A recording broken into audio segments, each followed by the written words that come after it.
persoalan yang sangat serius. Sehingga anomali demokrasi inilah yang kemudian kami melihat nampak adanya fenomena overshooting. Pasangan calon Presiden Prabowo Subianto Gibran Rakabuming Raka unggul dari paslon lain berdasarkan hasil hitungan cepat sementara pemilu 2024. Bahkan wilayah yang dinilai menjadi kandang banteng juga banyak yang unggul paslon 02. Wilayah ini mulai dari Jawa Tengah DIY, Jawa Timur, dan Bali. Menanggapi hal ini, Sekretaris Jenderal Partai Demokrasi Indonesia Perjuangan, Hasto Kristianto menilai ada anomali atau keadaan yang menyimpang dalam hasil hitung cepat.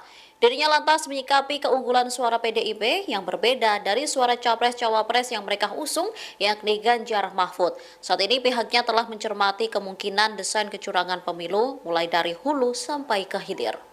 Yang pertama adalah ketika pemilu dilaksanakan di dalam demokrasi, di mana anomali itu terjadi. Kemudian juga apa yang menjadi harapan rakyat, baik ada yang di dalam negeri dan luar negeri, itu ternyata menunjukkan suatu hasil yang jauh berbeda.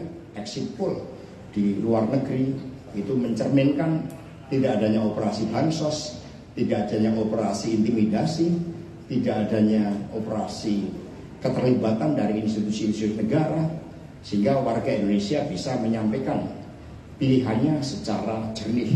Tetapi berbeda dengan dalam negeri yang memang dari aspek hulu ke hilir terjadi berbagai persoalan yang sangat serius.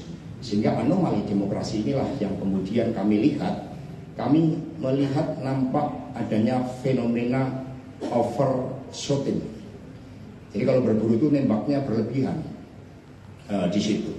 Ini pernah terjadi di Timur Timur pada pemilu tahun 97. Ketika suatu operasi masif dilakukan, maka sampai rejim penguasa saat itu kaget. Karena partai penguasa saat itu sampai mendapatkan hampir 100%. Bahkan upaya untuk mendapatkan 7-8% itu pun menunjukkan suatu overshooting tadi. Sehingga ketika kekuatan PD Perjuangan P3 Perindo Hanura bersama dengan relawan yang kita lihat pada saat kampanye itu berlangsung secara masif, secara organik, rakyat datang, dan kemudian survei pun tidak bisa dijadikan sebagai suatu indikator karena adanya anomali demokrasi, tetapi hasil yang ada berdasarkan perhitungan Vicon pula nampak suatu kejanggalan yang cukup besar, sehingga ini kami analogikan seperti overshooting yang terjadi pada pemilu tahun 97 saat itu. Nah, karena itulah yang kelima di dalam melihat tersebut, karena pemilu ini berkaitan dengan bukti-bukti material, fakta-fakta hukum, seluruh pihak agar menjaga suasana tetap kondusif, dan kemudian seluruh aspirasi nantinya akan disampaikan melalui tim khusus yang akan segera dibentuk oleh tim pemenangan nasional Ganjar Mahfud. Download Tribun X sekarang, menghadirkan lokal menjadi Indonesia.